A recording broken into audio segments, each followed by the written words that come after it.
Buenas noches, comunidad. Apaga la luz que ya estás escuchando Diario del Infierno.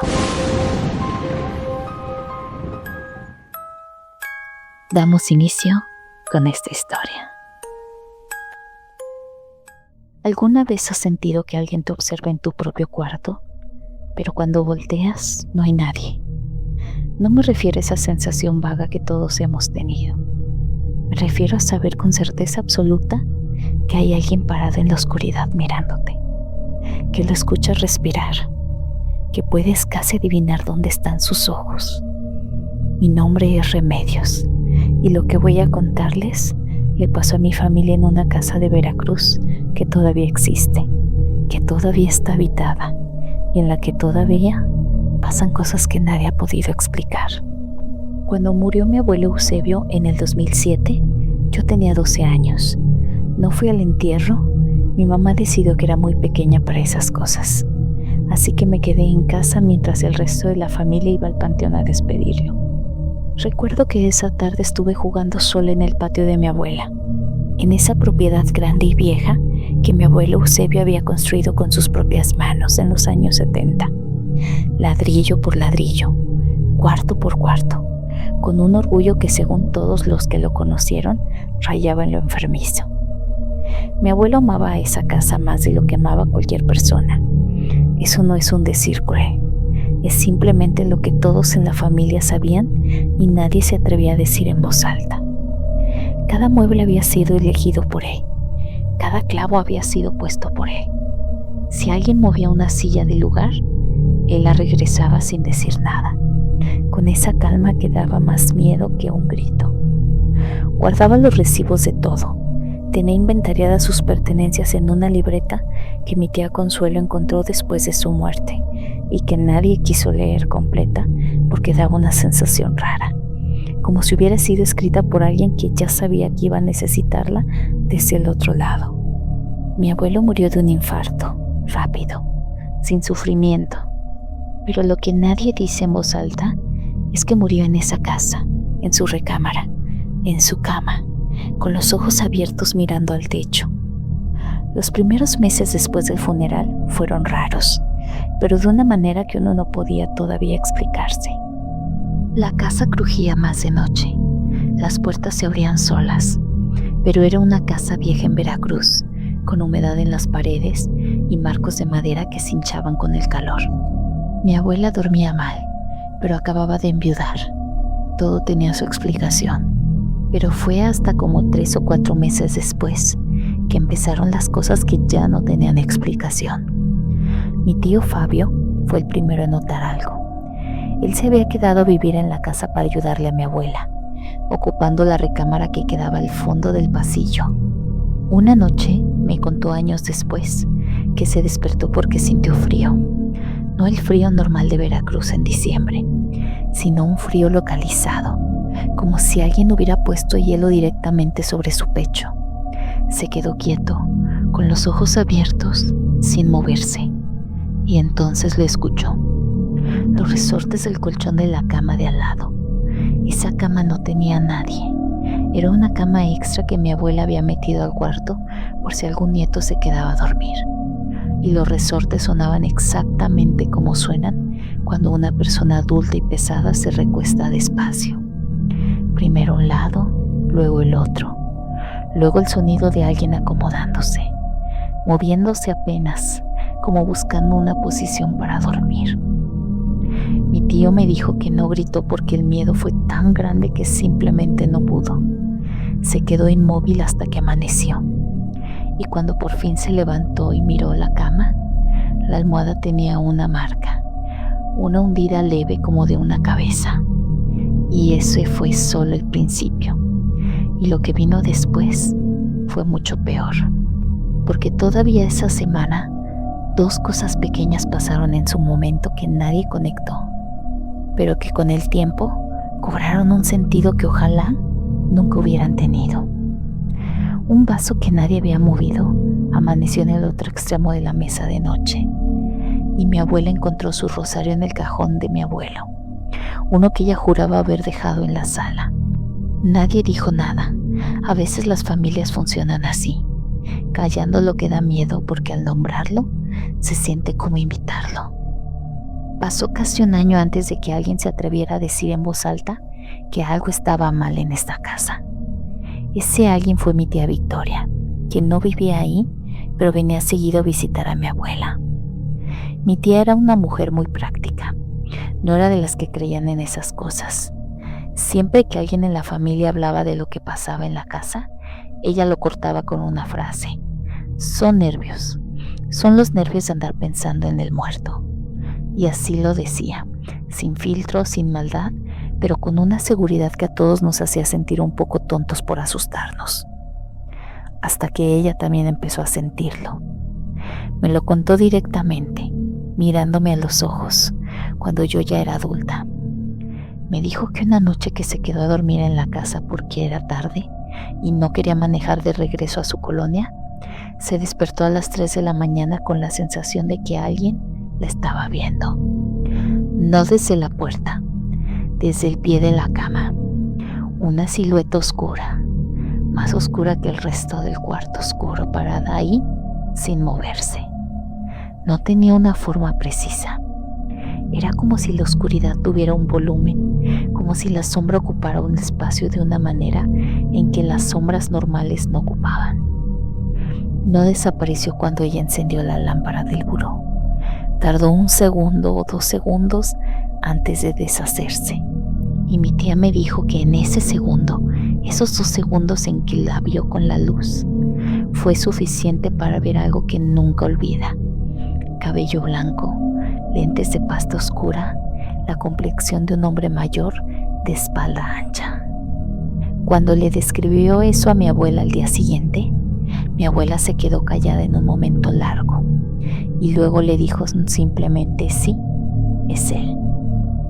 Mi tía nunca volvió a decir que eran nervios, pero lo que ninguno de nosotros entendía todavía era por qué. ¿Por qué se quedaba? ¿Por qué no se iba? Mi abuela tenía sus teorías, mi tía Consuelo tenía otras, y todas giraban alrededor de lo mismo: la casa, las cosas, la propiedad. Mi abuelo en vida había sido tan posesivo con todo eso que algo de él, lo peor de él, había decidido no soltarlo. Fue entonces cuando las cosas físicas empezaron. Mi prima Daniela, que vivía ahí de tiempo completo, fue la primera en sentirlo. Me dijo que estaba en el pasillo caminando hacia la cocina, cuando sintió algo rodear su muñeca, de manera firme, no violento pero firme, como una mano que te detiene cuando estás a punto de cruzar una calle. Se quedó petrificada, porque no había nadie, pero la presión duró lo suficiente como para que ella sintiera el contorno de los dedos. Después le pasó a mi tío Fabio. A él fue diferente. Sintió algo jalarle el hombro hacia atrás cuando estaba sacando cajas del cuarto de mi abuelo. Habían decidido reorganizar algunas cosas para que mi abuela tuviera más espacio, y en cuanto empezaron a mover objetos de ese cuarto, la actividad en toda la casa se multiplicó. Lo que nadie terminaba de entender es que el patrón era claro, aunque reconocerlo fuera aterrador. Todo empeoraba cuando alguien intentaba cambiar algo, mover un mueble, sacar una caja, hablar de vender alguna cosa. Era como si la casa entera estuviera monitoreada, como si hubiera algo dentro de ella que llevaba un inventario de todo, igual que mi abuelo Eusebio había llevado ese inventario en su libreta. Y fue ahí cuando mi tío Fabio tuvo el primer sueño. No era un sueño normal. Me lo describió como algo que se siente distinto desde el momento en el que empieza. En el sueño estaba en la sala de la casa y su padre estaba sentado en su sillón de siempre, con la ropa que usaba cotidianamente, mirándolo. No con enojo, con algo peor que el enojo, con una calma total y una certeza absoluta. Y sin abrir la boca, sin decir nada que Fabio pudiera escuchar como palabras, el mensaje era perfectamente claro: no toques nada, no muevas nada, esto es mío. Mi tío Fabio se despertó con el corazón golpeándole al pecho y el cuarto helado, y cuando fue a la cocina a tomar agua, Las sillas del comedor que la noche anterior estaban metidas bajo la mesa estaban todas jaladas hacia afuera, como si alguien hubiera estado sentado en cada una de ellas. Todavía no sé qué es lo más perturbador, lo que pasó en la noche o lo que mi tía Consuelo me contó que le pasó a ella exactamente 2 noches después de eso. Porque mi tía Consuelo tuvo el mismo sueño, no uno parecido, sino el mismo, y en el suyo, mi abuelo Eusebio sí habló. Mi tía Consuelo no quiso repetir exactamente lo que dijo, solo me dijo que no era una amenaza, era una advertencia, y que había una diferencia, aunque no supo explicarme cuál. La familia intentó de todo, y cuando digo de todo, no lo digo como una figura retórica. Lo primero fue una limpia. Una señora de confianza de mi abuela, alguien que llevaba años haciendo ese trabajo en la colonia, llegó una tarde con sus hierbas y su copal y sus cosas, y recorrió la casa cuarto por cuarto. Mi abuela la siguió en silencio. Yo no estuve ese día, pero me lo contaron.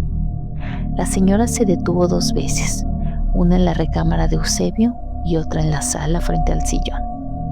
En ambas paradas estuvo más tiempo del que había estado en el resto de la casa combinada. Cuando terminó, le dijo a mi abuela con cuidado, buscando las palabras: el que está aquí no quiere ese, y sabe que está aquí, no está perdido, está eligiendo quedarse. Eso fue lo que más nos afectó a todos cuando nos lo contaron. No era un alma sufriendo, no era alguien que necesitaba ayuda para encontrar el camino. Era alguien que conocía perfectamente su situación y había tomado una decisión. Después vino el sacerdote, un padre de la parroquia que conocía a mi abuela de años, que llegó a bendecir la casa y a hacer una misa ahí mismo. Esa tarde fue tranquila, esa noche también y la siguiente. Y la que siguió fue la peor en meses. Mi abuela amaneció con moretones en el brazo, pequeños, como de dedos. Ella no dijo que le hubiera dolido nada en la noche, solo los encontró cuando se bañó y los vio en el espejo. No dijo nada hasta que mi tía Consuelo los notó y le preguntó. Y mi abuela respondió con esa resignación tranquila que da más miedo que pánico: ya sé que no me va a lastimar, solo me está recordando que sigue aquí. Intentaron más cosas con el tiempo, otro ritual. Este fue con alguien diferente, que alguien de la familia contactó y que no voy a describir con detalle porque no creo que sea necesario. Lo que sí voy a decirles es que después de ese ritual, durante 3 días, nadie en la casa pudo dormir bien. No por miedo, sino porque toda la noche había ruidos, pasos en el pasillo, el sonido de cajones abriéndose y cerrándose, como si alguien estuviera revisando que todo siguiera en su lugar. Yo estuve esas 3 noches en la casa porque mi abuela no quería estar sola, y puedo decirles que hay algo en escuchar esos sonidos a las 2 de la mañana que cambia algo en cómo uno percibe el silencio para siempre. Ya no confías en él. Ya sabes que el silencio puede romperse en cualquier momento, y del otro lado no hay nada que puedas enfrentar ni entender. Han pasado casi 16 años desde que mi abuelo murió. Mi abuela falleció hace 3 años de vejez, en paz, en esa misma casa. Antes de morir me dijo algo que no sé cómo interpretar todavía. Me dijo que al final ya no le tenía miedo, que se había acostumbrado a su presencia de la misma manera en que se había acostumbrado a él en vida. Es el mismo hombre, me dijo. Siempre fue así, solo que ahora no puedo pedirle que se vaya a otro cuarto. Hoy la casa la ocupa mi tío Fabio y su familia, y siguen pasando cosas. No con la frecuencia ni la intensidad de los primeros años, pero siguen. El frío en los cuartos, los sueños donde mi abuelo aparece, una que otra sombra en el fondo del pasillo cuando se levanta uno en la noche. Nadie ha podido vender la casa. Cada vez que se ha intentado, algo pasa. Un comprador que se arrepiente sin razón clara. Un trámite que se complica de maneras inexplicables. como si la propiedad misma se resintiera a cambiar de manos. Yo voy a visitar a mi tío cada mes o 2 meses, y cada vez que entro a esa casa hay un momento, solo uno, en el que siento que estoy siendo evaluada. La última vez que fui, mi prima me contó algo en voz baja mientras tomábamos un café en la cocina.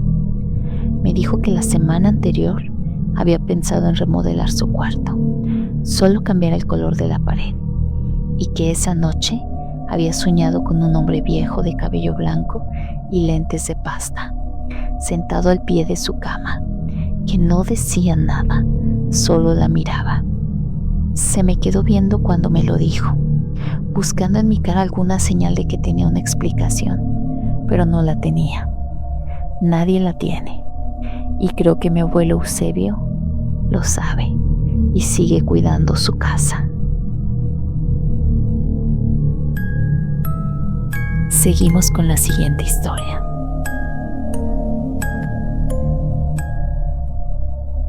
¿Alguna vez has estado en un cuarto completamente solo y de pronto sentiste que el silencio cambió? No que se hizo más profundo, no que se hiciera incómodo, que cambió. Yo sé exactamente cómo se siente eso y sé cuándo empezó. Me llamo Itzel, tengo 26 años ahora, pero esto pasó cuando tenía 17 en la casa donde crecí en Jalapa. Se lo he contado a poca gente porque cada vez que lo hago hay alguien que me dice que fui una imprudente, que me lo busqué, que para qué jugué con esas cosas. Y sí, tienen razón, pero eso no hace que lo que viví sea menos real, ni hace que lo que le pasó a mi familia por mi culpa sea menos real tampoco. Todo empezó porque mi amiga Jennifer, que vivía a 2 calles de mi casa, se obsesionó con la idea de hacer una tabla de Ouija. No comprarla, sino hacerla. Había visto videos en internet donde la gente la fabricaba con cartón y marcador, y decía que funcionaba igual que una de verdad. Jennifer era de ese tipo de personas que se ríen de todo y que necesitan comprobar que las cosas no son reales para sentirse tranquila. No era una mala persona, solo era de las que necesitan ver para creer, y a veces eso es lo más peligroso que puede ser. Yo fui igual de tonta que ella, hay que decirlo. Llegué a su casa esa noche con la misma energía, con las mismas ganas de asustarnos un rato y después reírnos de nosotras mismas por haber tenido miedo de un cartón y un marcador. Jennifer ya tenía todo listo sobre su escritorio. La tabla con las letras dibujadas a mano, un vaso invertido como indicador, una vela encendida, todo muy básico y todo muy casero. Recuerdo que le dije que parecía una manualidad de primaria y las dos nos reímos, aunque ahora no me río de eso.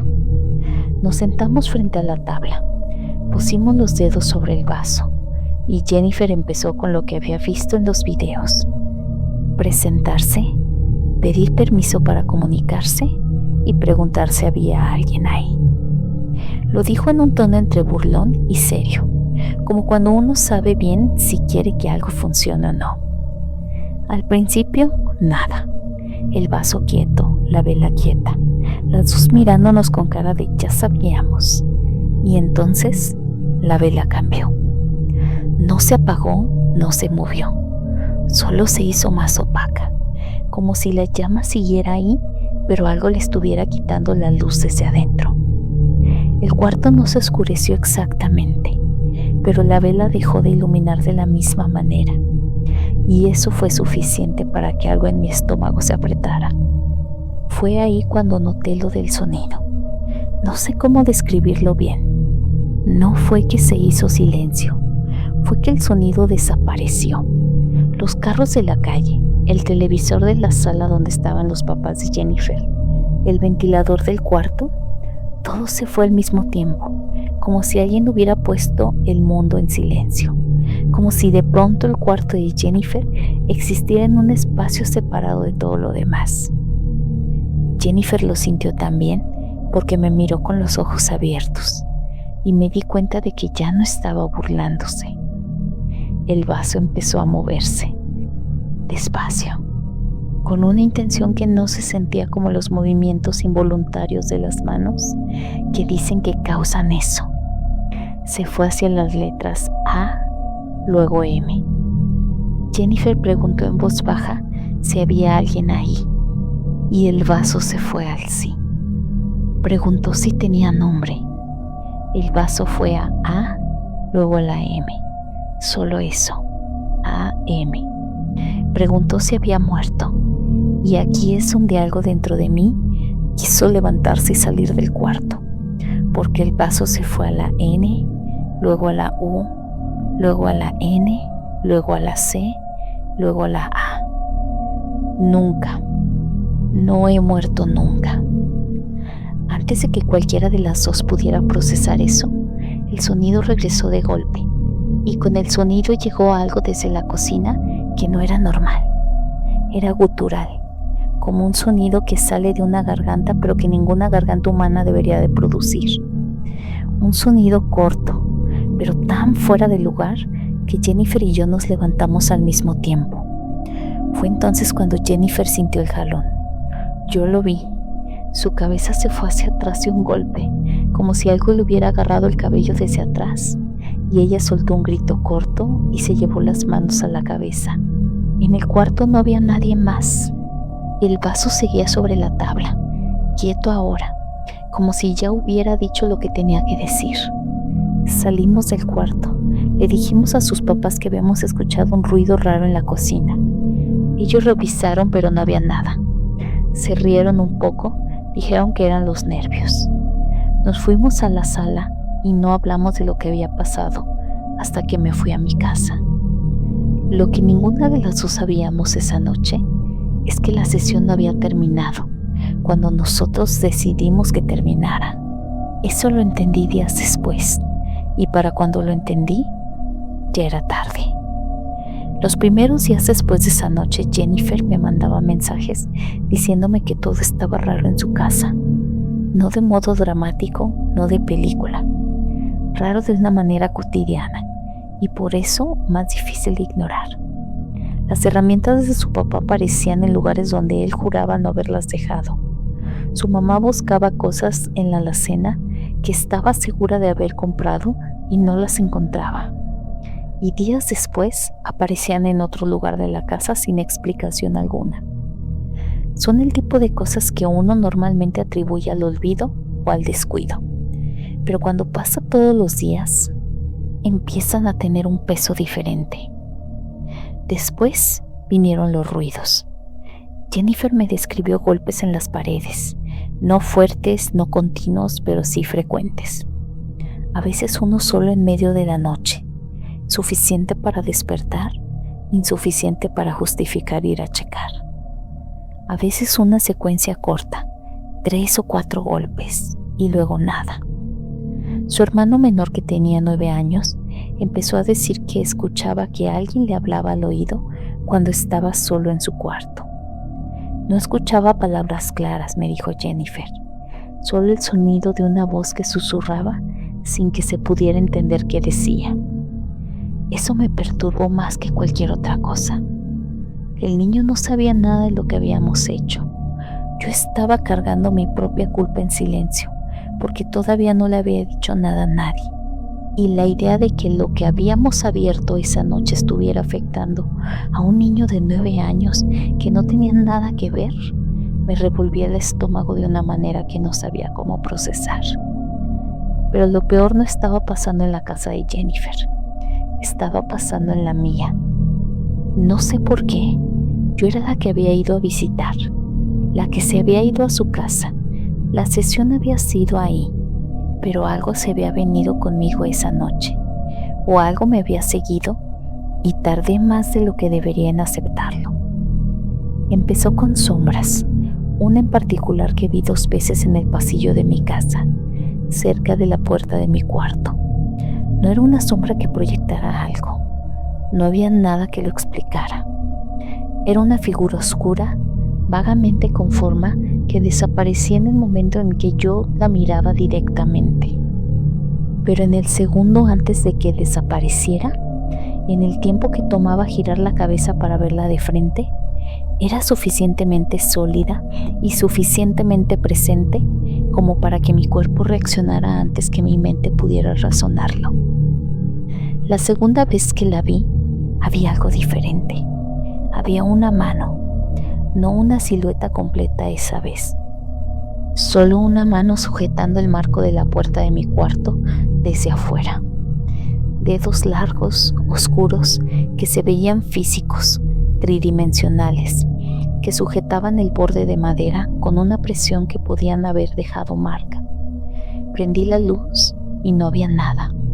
Revisé el marco y no había marcas. No dormí esa noche, ni la siguiente. Fue ahí cuando Jennifer me contó lo que le estaba pasando a ella directamente, ya no solo en su casa. Parálisis, me lo dijo así, sin preámbulo, en un mensaje a las 3 de la mañana, que se despertaba sin poder moverse, sin poder hacer ningún sonido, con la sensación de que algo estaba sentado sobre su pecho. No un peso vago, un peso real, localizado, con una precisión específica como de rodillas sobre sus costillas y algo rodeando su garganta sin apretarla del todo, solo recordándole que podía hacerlo, que podía, pero que por ahora elegía no hacerlo. Eso fue lo que más me heló la sangre, no la parálisis, sino la idea de que lo que fuera que estaba ahí estaba tomando decisiones.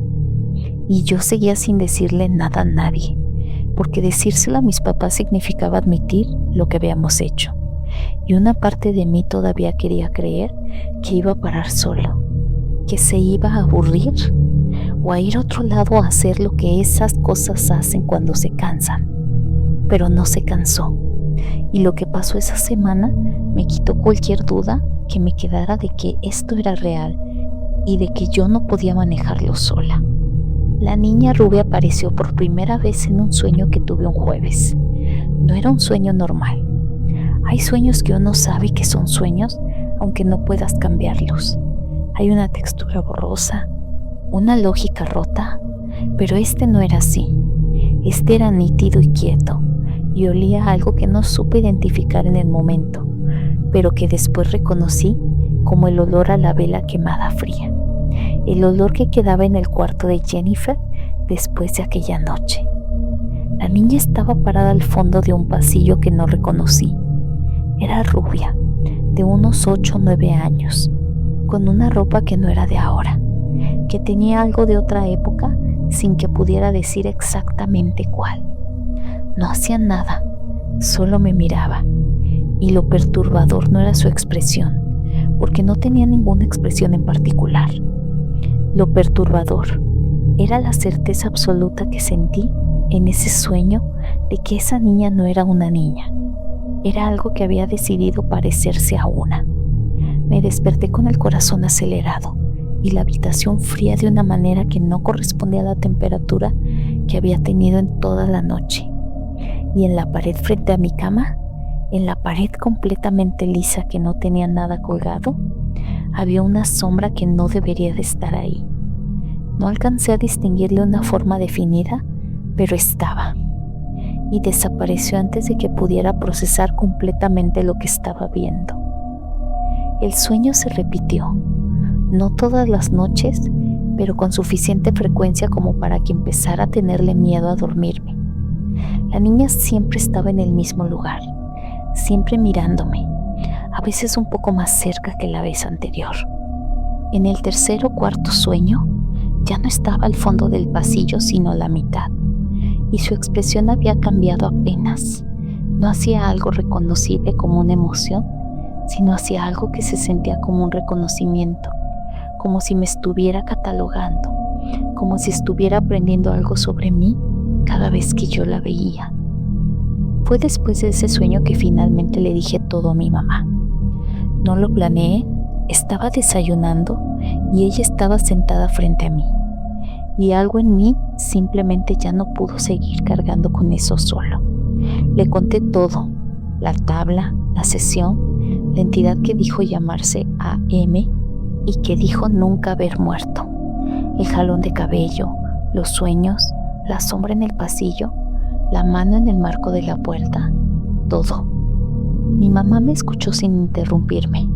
Cuando terminé de hablar, se quedó callada un momento y luego me dijo algo que no esperaba. Me dijo que llevaba días notando cosas en la casa que no le habían parecido normales y que había estado esperando a que yo dijera algo primero. Eso fue lo que más me afectó de toda la conversación, que no estaba loca, que lo que yo había sentido y visto también lo había sentido y notado mi mamá, que es una persona muy práctica y nada dada a ese tipo de cosas.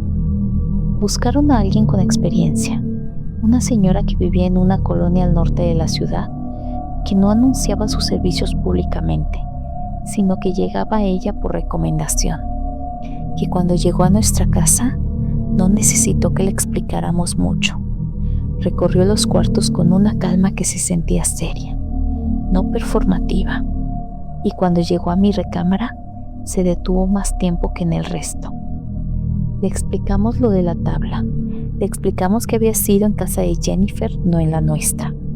Y ella dijo algo que me quedé pensando mucho tiempo, que el portal, si uno quiere llamarlo así, no estaba en el lugar donde se abre, sino en la persona que lo abre, porque esa persona es el puente, y el puente se mueve con uno. Así que yo era el puente.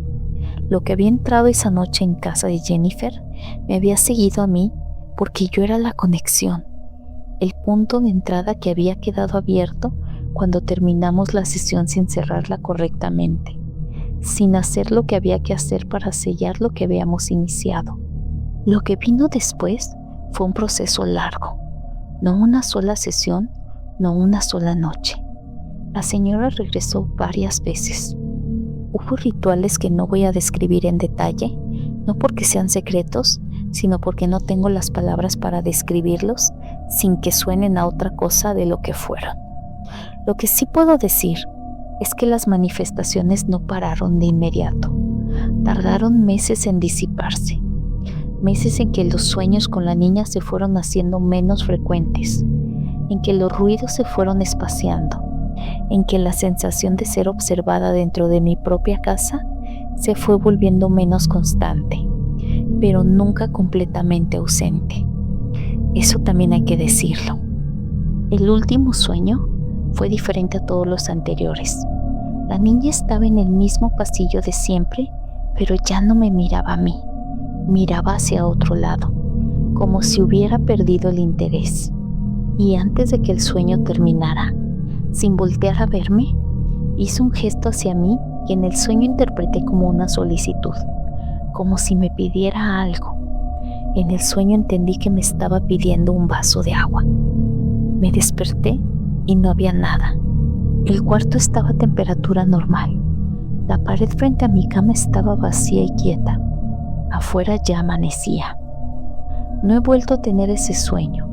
No he vuelto a ver la sombra en el pasillo ni la mano en el marco de la puerta. La señora dijo que el cese de la actividad era señal de que el puente finalmente se había cerrado y que lo que sea que había entrado ya no tenía manera de sostenerse aquí. Jennifer me dijo que en su casa también paró todo más o menos al mismo tiempo. Le creo, pero hay algo que no le he dicho a nadie, ni a Jennifer, ni a mi mamá, ni a la señora. Algo que no sé si importa o si es solo mi mente buscando patrones donde no los hay.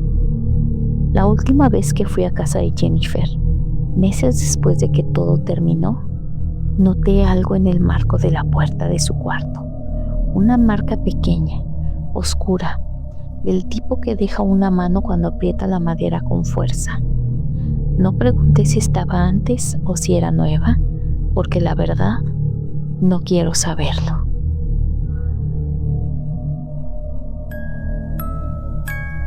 Llegamos al último relato de esta noche. ¿Alguna vez has sentido que algo dentro de tu propia casa no quiere que estés ahí? Pues yo sí lo he sentido durante casi 3 meses y tardé demasiado en entender de dónde venía. Me llamo Gerardo, tengo 34 años, vivo en Monterrey y lo que voy a contar pasó en un departamento que renté con un compañero de trabajo hace unos 5 años. No voy a decir en qué colonia porque la gente que vive cerca reconocería el edificio y eso no le sirve a nadie. Lo que sí voy a decirles es que era un departamento normal, de esos de 2 recámaras en un edificio de 4 pisos, sin ninguna historia particular, sin fama de nada, un lugar completamente ordinario, hasta que dejó de serlo. El compañero con el que me fui a vivir se llamaba Arnulfo. Lo conocía del trabajo. Llevábamos como 2 años siendo amigos y cuando los dos andábamos buscando algo más barato que lo que cada quien pagaba solo, la solución fue obvia. Buen tipo, tranquilo, ordenado, no había ninguna razón para pensar que meter a alguien más al departamento iba a traer problemas. Pero Arnulfo tenía un amigo, José Luis, y José Luis necesitaba un lugar donde quedarse por un tiempo. Mi amigo me lo planteó como algo temporal, 2 o 3 meses máximo, mientras José Luis conseguía algo más estable. Me lo describió como alguien trabajador, sin broncas, sin vicios. No tenía razones para negarme, así que dije que sí. José Luis llegó un sábado por la tarde con 4 cajas y una mochila grande. Llegó callado y se instaló en el cuarto que habíamos puesto como bodega y que limpiamos para él. Y desde el primer día fue de esas personas que casi no se notan en un espacio compartido. No dejaba platos sucios, no ponía música fuerte, llegaba a horas razonables. En teoría, el compañero ideal. Pero esa misma noche, la primera noche que él durmió en el departamento, sentí algo que no supe nombrar en el momento. Sentí frío. No el frío de haber dejado el aire acondicionado. No el frío de que entrara alguna brisa por alguna ventana mal cerrada. Un frío que venía de adentro, que no respondía a ninguna fuente física, que estaba más concentrado en el pasillo y en mi recámara que en el resto del departamento. Me desperté a las 2 de la mañana sintiéndolo y me quedé un momento sentado en la cama sin entender qué pasaba. Revisé el termostato y estaba apagado. Revisé las ventanas cerradas, me volví a acostar diciéndome que era cosa de la temporada, que a veces Monterrey tenía esas noches. Al día siguiente no dije nada. Al tercer día llegó el olor. Era difícil de ubicar al principio porque no era constante. Aparecía y desaparecía. Y cuando estaba presente, era tan desagradable que me revolvía el estómago, pero tan breve que cuando uno iba a buscar de dónde venía, ya no estaba. Era un olor a putrefacción. No a basura, no a comida echada a perder, sino a algo orgánico en descomposición, a algo que llevaba tiempo muerto. Revisé la cocina, revisé el baño, revisé los botes de basura y no había nada. Arnulfo también me olió un par de veces y me preguntó si yo había tirado algo que se hubiera quedado olvidado en algún rincón, pero yo no había tirado nada.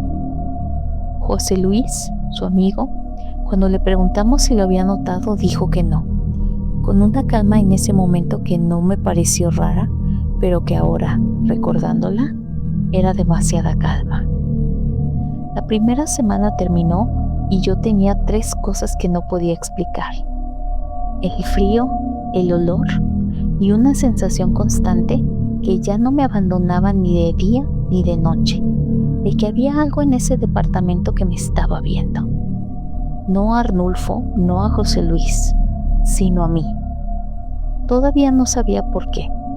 Todavía no sabía qué había dentro de esas 4 cajas. Y todavía faltaba lo peor. La segunda semana fue cuando empezaron las moscas. No una, no 2. Moscas en cantidad, de esas grandes que uno asocia con la carne podrida, apareciendo dentro del departamento sin que hubiera ninguna fuente obvia.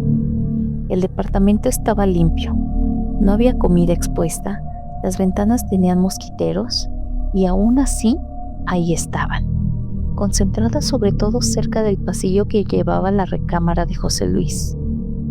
Arnulfo llamó al administrador del edificio para reportarlo. El administrador revisó y no encontró nada. Sugirió que quizás había algún animal muerto en el techo o entre las paredes. Pusieron una trampa para moscas y las trampas se llenaban en horas.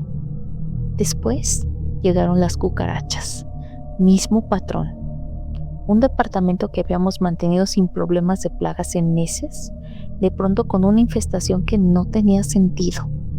El exterminador vino, fumigó y dijo que era raro porque no había una fuente identificable, que normalmente uno puede rastrear de dónde viene el problema, y en este caso no había un punto de origen claro. Arnulfo ya estaba incómodo y yo también, pero de una manera diferente. Él estaba incómodo por las plagas, por la incomodidad práctica de vivir con eso. Yo estaba incómodo por algo que no sabía cómo describir. La sensación de que las plagas no eran el problema, sino un síntoma. De que había algo debajo de todo eso que era la causa real. No lo dije en voz alta porque sonaba absurdo. Los ruidos empezaron casi al mismo tiempo que las plagas, o quizás habían estado antes y yo no los había separado del ruido normal de un edificio. Pero a partir de la segunda semana ya no podía ignorarlos. Pisotones, fuertes y en secuencia como de alguien caminando con un paso pesado por toda la casa, pero no de un cuarto a otro, no como una caminata normal. Eran erráticas, a veces de ida y vuelta, a veces concentrados en el mismo punto durante varios segundos, como si algo estuviera caminando en círculos sobre el mismo metro cuadrado de piso. Siempre de noche, siempre después de las 12. Me levantaba a revisar y no había nada. Arnulfo escuchaba lo mismo desde su cuarto y me mandaba mensajes preguntando si era yo el que caminaba, y no éramos ninguno de los dos. José Luis dormía, o al menos eso era lo que decía su cuarto, oscuro, sin ruidos y la puerta cerrada. Los susurros los empecé a escuchar hacia el final de esa semana. No palabras, no nada que pudiera transcribir.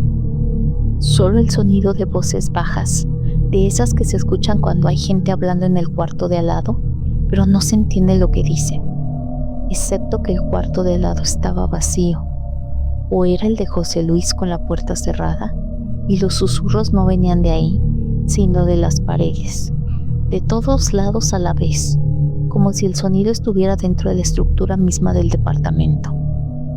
Alrededor de mi cama, eso fue lo que me costó más trabajo aceptar, que los susurros eran más intensos, más concentrados, más presentes, justo alrededor de donde yo dormía. Y entonces llegó la licuadora. Un martes exactamente a las 5 de la mañana, la licuadora de la cocina se encendió sola. Me desperté de golpe, con el corazón acelerado, y tardé un segundo en identificar el sonido. Me levanté, fui a la cocina. La licuadora estaba encendida y vacía, girando sin nada dentro. La apagué. No había nadie en la cocina. Las luces del pasillo se encendieron y apagaron 2 veces mientras yo estaba parado ahí, con la mano todavía en el botón de la licuadora, en medio de la cocina oscura. Arnulfo salió de su cuarto preguntándome qué había pasado. Le dije y nos quedamos los dos parados en la cocina sin decir nada durante un momento.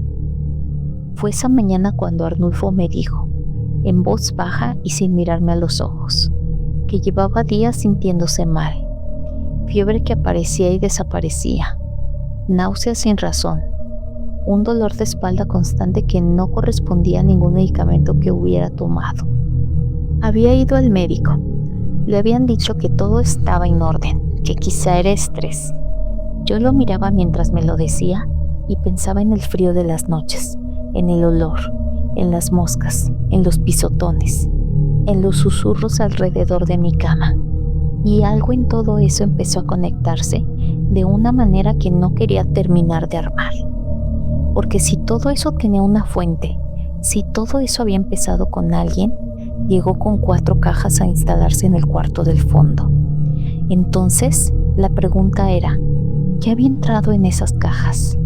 Y esa pregunta se respondió solo una tarde que no estaba planeada, de una manera que no olvidaré nunca. José Luis salió un sábado por la tarde diciendo que iba a hacer unas diligencias. No dijo cuánto tiempo tardaría. Arnulfo también se salió un rato después a comprar cosas al súper.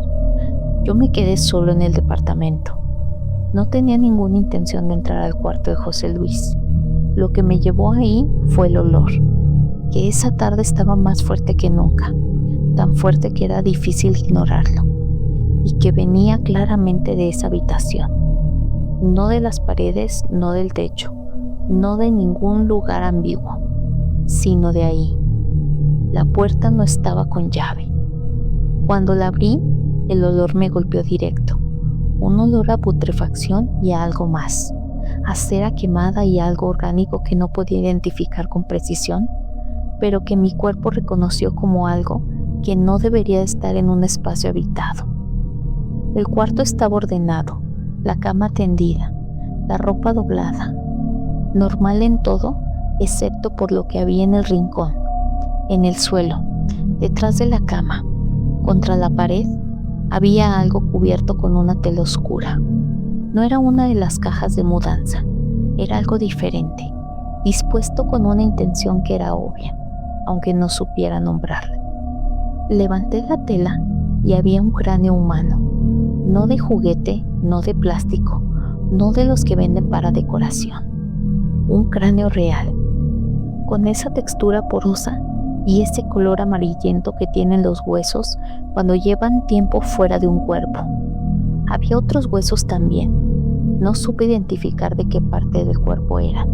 Y había velas, varias velas de distintos colores, algunas a medias, algunas consumidas hasta la base, y una serie de objetos alrededor que no voy a describir en detalle porque algunos no supe qué eran, y los que sí reconocí, prefiero no repetirlo. Volví a poner la tela, salí del cuarto, cerré la puerta y me fui a sentar a la sala, y estuve ahí sin moverme hasta que regresó Arnulfo. Le dije exactamente lo que había visto, sin dramatismo, sin adornos, porque en ese momento no tenía energía para nada más que los hechos. Arnulfo entró al cuarto, salió al minuto, no dijo nada por un rato. Cuando llegó José Luis esa noche, los dos estábamos esperándolo. Arnulfo le habló directo, sin gritos, pero sin margen para interpretaciones. Le dijo lo que yo había encontrado. Le dijo que no iba a seguir viviendo con eso en el departamento, y le dijo que tenía que irse. José Luis no negó nada, no se alteró, dijo que lo entendía con esa misma calma pasmosa de siempre, y preguntó si podía quedarse unos días más para conseguir a dónde ir. Y la respuesta fue un no. Se fue 2 días después. Cargó sus 4 cajas, cargó la mochila, cargó lo que había detrás de la cama de su cuarto envuelto en esa tela y salió del departamento sin hacer mucho ruido, como había llegado. Esas 2 noches que se quedó mientras buscaba dónde ir, las luces del pasillo no pararon de parpadear.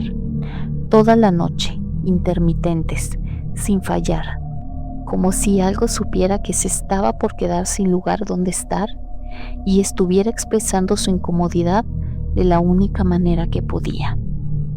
Cuando José Luis salió por última vez con su última caja, algo en el departamento cambió casi de inmediato.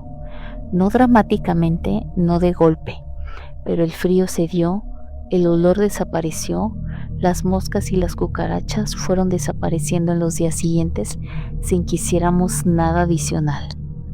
Los pisotones pararon la primera noche que aquel ya no estaba. Los susurros también. Arnulfo tardó como 2 semanas en recuperarse por completo.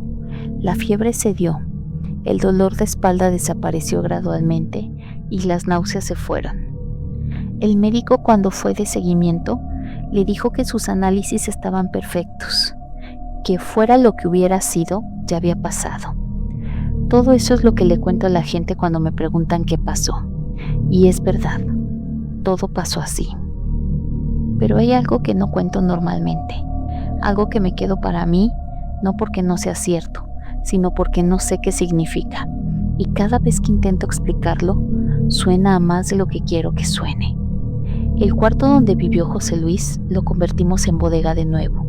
Le pusimos un candado, no porque creyéramos que quedaba algo dentro, sino porque ninguno de los dos quería entrar ahí con frecuencia. Y así estuvo meses, cerrado, sin que nadie lo abriera. Un día, limpiando el departamento, necesité algo que estaba guardado en esa bodega. Abrí el candado, empujé la puerta, prendí la luz y en el rincón donde había estado aquello, en el suelo completamente limpio y vacío, había una vela corta, de esas que ya se han consumido casi por completo, del tipo que no había visto en ningún otro lugar del departamento. No estaba encendida, pero estaba tibia.